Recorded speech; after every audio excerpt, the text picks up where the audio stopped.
Welcome back. आप देख रहे हैं हेल्थ ऑनलाइन, जहां पर हार्ट अटैक के बारे में लगातार हम बातचीत कर रहे हैं। डॉक्टर समंजय मुखर्जी मेट्रो अस्पताल से हमारे साथ लगातार मौजूद हैं। उनसे जानकारी हम हासिल कर रहे हैं और भी जानकारी हम आप तक पहुंचाएंगे। क्या कारण होते हैं हार्ट अटैक के, सिम्टम्स के बारे में हमने आपको बताया है, लेकिन उससे पहले एक कॉलर है, आइए जान लेते हैं उनका सवाल क्या है। हेलो। हाँ जी, नमस्कार जी, नाम बताइए और अपना सवाल पूछिए। मेरा नाम मंथली है जी। मैं ये पूछना चाहती हूँ, मैं जब जैसे चलती हूँ मेरे को जो है हार्ट में कमजोरी महसूस होती है और हाथ पैरों में दर्द और घुटनों में पैरों में काफी दर्द होता है। उम्र कितनी है आपकी? ये 35। 35। कोई सवाल इनसे आप करना चाहिए? मेरे ख्याल से ये जनरलाइज्ड वीकनेस की निशानी है जी। हार्ट से शायद कुछ ताल्लुक नहीं होगा इसका। जी। आपने बताया कि हार्ट में कमजोरी लगती है, इसे आप थोड़ा डिफाइन कर पाएंगे, एक्सप्लेन कर पाएंगे, क्या मतलब इसका? मतलब जैसे सांस फूलती है तो अजीब सा महसूस होता है, मेरे को भारीपन होता है मेरे को छाती में भारीपन। देखिए ऐसा है, इनका सबसे पहले हीमोग्लोबिन अपना करवा ले, खून की कहीं कमी ना हो। 35 साल में औरतों में हार्ट अटैक, ये नहीं कि बिल्कुल हो नहीं सकता, बट जिस तरह से वो समझा रहे हैं कि भाई सारे शरीर में तकलीफ है, तो ये हार्ट का कोई वो हार्ट से ताल्लुक नहीं रखता है इस तरह की परेशानियां। तो मेरे ख्याल से ये खून की कमी के कारण हो सकता है या कोई न्यूट्रिशनल कैल्शियम की कमी हो। तो मेरे ख्याल से ये सारे टेस्ट वो करवा लें और फिजिशियन को दिखा लें अपने को। चलिए, तो आपके लिए सलाह ये रहेगी कि कुछ बेसिक टेस्ट आप करा लीजिए, ब्लड टेस्ट आप करा लीजिए कि कहीं आपको कमजोरी तो नहीं है, क्योंकि अगर कमजोरी है तो विटामिन वगैरह आपको लेने होंगे। हृदय रोग से संबंधित शायद यहाँ पर कोई समस्या नजर नहीं आ रही है। एक और कॉलर है, उनसे बातचीत करते हैं। हेलो। हेलो, बोल रहा हूँ पीतमपुरा से। नमस्कार जी, पूछिए अपना सवाल। जी, मेरा डॉक्टर साहब से ये सवाल है कि मैंने चेक कराया था, अपना जो डायबिटीज है, तो पीपी जो है खाने के बाद हमारा 160 पहली बार आया। इसके पहले एक बार 158 आया था, नहीं तो नॉर्मल रहता है 140, और फास्टिंग जो है 110। तो जो पीपी एक बार 160 आ गया तो उसका क्या मतलब समझाया है कि मुझे डायबिटीज है? नहीं, डायबिटीज के लिए दोस्तों कम से कम होना चाहिए पीपी। जी। और डॉक्टर साहब से एक सवाल और मैं करना चाहूंगा कि ये जो हमारा ये खाने में क्या चावल एकदम नहीं खाना? नहीं, ऐसी बात नहीं है, आप खाइए, सब कुछ खा सकते हैं।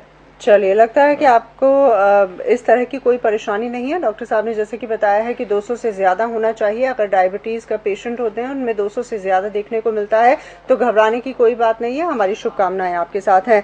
हम कारणों के बारे में बातचीत कर रहे थे। एज कितना मैटर करती है, या जिन लोगों का कोलेस्ट्रॉल लेवल हाई होता है या डायबिटीज या हाइपरटेंशन के पेशेंट होते हैं, उनमें क्या ज्यादा हार्ट अटैक देखने को मिलता है? इसका जवाब मैं आपसे लूंगी, लेकिन एक कॉलर है, जान लेते हैं उनका सवाल क्या है। हेलो।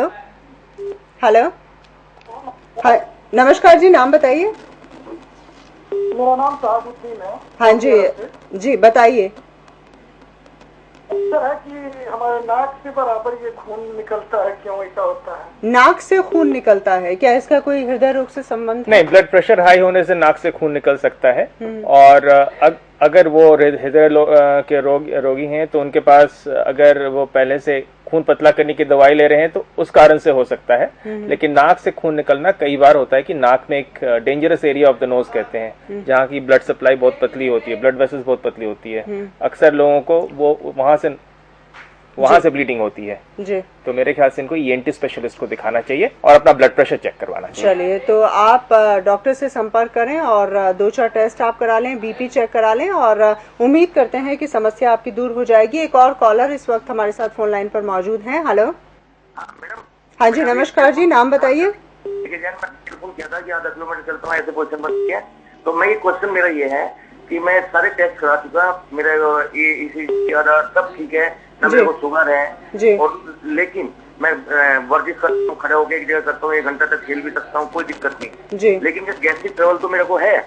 लेकिन मेरा जो क्वेश्चन है, मेरे को लास्ट में डॉक्टर कह रहे हैं कि एंजियोग्राफी और करा के देख लो, जबकि मैंने सब कोई टेस्ट ऐसा नहीं जो ना छोड़ा हो। तो आपने एंजियोग्राफी कराई हुई है? नहीं कराई मैडम, तो मैंने इसलिए नहीं कराई एंजियोग्राफी में, क्योंकि किसी ने मुझे को डरा दिया। जी। आपकी उम्र कितनी है आपकी? मैडम 59 शुरू है। कितना? 59। और आपने सारे टेस्ट करा लिए हैं? सारे टेस्ट करा लिए मैडम, मेरे ईसीजी सब मैंने मेट्रो हॉस्पिटल में सब में करा लिए। तो आपका सवाल क्या है? सवाल मेरा यह है, मैं आधा किलोमीटर भी चलता हूँ ना, तो मैडम मेरे को जो गैस आती है ना ऊपर की तरफ, सवाल ये हार्ट से संबंधित तो नहीं है? जी। तो हार्ट से संबंधित तो नहीं है, गैस की परेशानी की टेस्ट भी करा लिए हैं इन्होंने? कई बार ये गैस की परेशानी जो होती है और हार्ट की परेशानी बराबर लगती है, तो हो सकता है कि इनको हार्ट की तकलीफ हो। तो क्या करें? अब इन्होंने कहा टेस्ट करा लिया, टेस्ट ईसीजी से पता नहीं चलेगा, उनको कम से कम ट्रेडमिल टेस्ट तो करानी चाहिए। अगर वो टोटली नॉन इन्वेजिव टेस्ट चाहते, ताकि आई मीन कोई एंजियोग्राफी अगर नहीं चाहते तो कम से कम थैलियम कराए। थैलियम में अगर खराबी आती है तो फिर एंजियोग्राफी तो करानी ही पड़ेगी। तो ट्रेडमिल टेस्ट करा लीजिए और उसके बाद थैलियम टेस्ट आपने बताया। अगर ट्रेडमिल नॉर्मल होता है और तकलीफ फिर भी हो, थैलियम करके देख ले। और अगर इनका वजन थोड़ा ज्यादा है तो वो भी कम करने की जरूरत बिल्कुल, बहुत जरूरी है, बहुत जरूरी है। चलिए, तो थैलियम टेस्ट आप करा लीजिए। एक सिंगल टेस्ट है, आपने इतने टेस्ट कराए हैं तो एक टेस्ट और करा लीजिए। ट्रेडमिल टेस्ट कराइए और थैलियम टेस्ट कराइए। ये दोनों अगर क्लियर रहते हैं तो घबराने वाली कोई बात नहीं है। और अगर ओवर वेट अगर आप हैं तो ऐसे में अपने वेट को भी कम करने की आवश्यकता रहेगी। और भी जानकारी हम आप तक पहुंचाएंगे, लेकिन उससे पहले यहाँ रुकेंगे एक और ब्रेक के लिए।